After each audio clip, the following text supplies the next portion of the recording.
జై భీమ్ 99 న్యూస్ కి స్వాగతం. కేంద్ర ప్రభుత్వం చేపట్టిన నషా విముక్తి భారత్ అభియాన్ కార్యక్రమంలో భాగంగా రాష్ట్ర ప్రభుత్వం ఆదేశాల మేరకు నిజామాబాద్ పోలీస్ కమిషనర్ చైతన్య ఆదేశాల మేరకు నిజామాబాద్ జిల్లా భీమ్గల్ పట్టణంలో ఎస్ఐ తిరుపతి పోలీసులు పాన్ షాపులు, కిరాణా దుకాణాలు, హోటళ్లు ఆకస్మిక తనిఖీలు చేపట్టి పాన్, గుట్కా, అంబార్ మత్తు పదార్థాల స్వాధీనం చేసుకున్నారు. ఈ సందర్భంగా మీడియాతో మాట్లాడిన భీమ్గల్ సిఐ పొన్నం సత్యనారాయణ గౌడ్ యువతను మత్తు వ్యసనాల నుండి దూరంగా ఉంచడం లక్ష్యంగా ఈ డ్రైవ్ నిర్వహిస్తున్నామని తెలిపారు. మైనర్లకు పాన్, గుట్కా, సిగరెట్లు మరియు ఇతర మత్తు పదార్థాలు అమ్మడం లేదని, కొనుగోలు చేయించడం చట్టరీత్యా నేరమని స్పష్టం చేశారు. నిబంధనలను ఉల్లంఘించే వ్యాపారులపై కేసు నమోదు చేసి కఠినంగా చర్యలు తీసుకుంటామని హెచ్చరించారు. పాఠశాలలు, కళాశాలలు, పరిసర ప్రాంతాలు ప్రత్యేక నిఘా కొనసాగించుతున్నది. మత్తు పదార్థాలు అక్రమ విక్రయాలపై ప్రజలు పోలీసులకు సమాచారం అందించాలని అధికారులు కోరారు. నషా విముక్త్ భారత్ లక్ష్య సాధనలో ప్రజల సహకారం ఎంతో అవసరమని సిఐ మీడియా ద్వారా విజ్ఞప్తి చేశారు.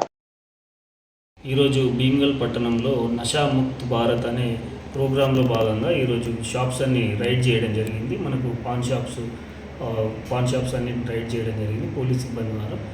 అక్కడ ఏంటంటే మనకు దీని ముఖ్య ఉద్దేశం 18 సంవత్సరాల కంటే తక్కువ ఉన్నటువంటి వ్యక్తులకు ఎవరికి కూడా ఈ పాన్లు కానీ, గుట్కాలు కానీ, మనకి సిగరెట్లు కానీ అమ్మడానికి లేదు. టొబాకో అనేది వాళ్ళకి 100% బ్యాన్ ఉంది. బిలో 18 ఇయర్స్ వాళ్ళకి దానిలో భాగంగా చెక్ చేయడం జరిగింది అన్ని పాన్ షాప్స్. ఇది మన గౌరవ సిపి గారి ఆదేశాల మేరకు మా పోలీస్ సిబ్బంది మేము అన్ని పాన్ షాప్స్ భీమ్గల్ పట్టణంలో చూడడం జరిగింది. అదేవిధంగా ముఖ్యంగా ఇంకా ఏంటంటే మనకి స్కూల్ ఆవరణలో అంటే మన పాఠశాల ఆవరణలో ఉన్నటువంటి పాన్ షాప్స్ అయితే అన్నిటి మీద కూడా ఎట్టి పరిస్థితుల్లో అక్కడ పాన్ షాప్స్ అనేవి అలో లేవు. అక్కడ సిగరెట్లు కానీ ఇవి కానీ విక్రయించడానికి లేదు.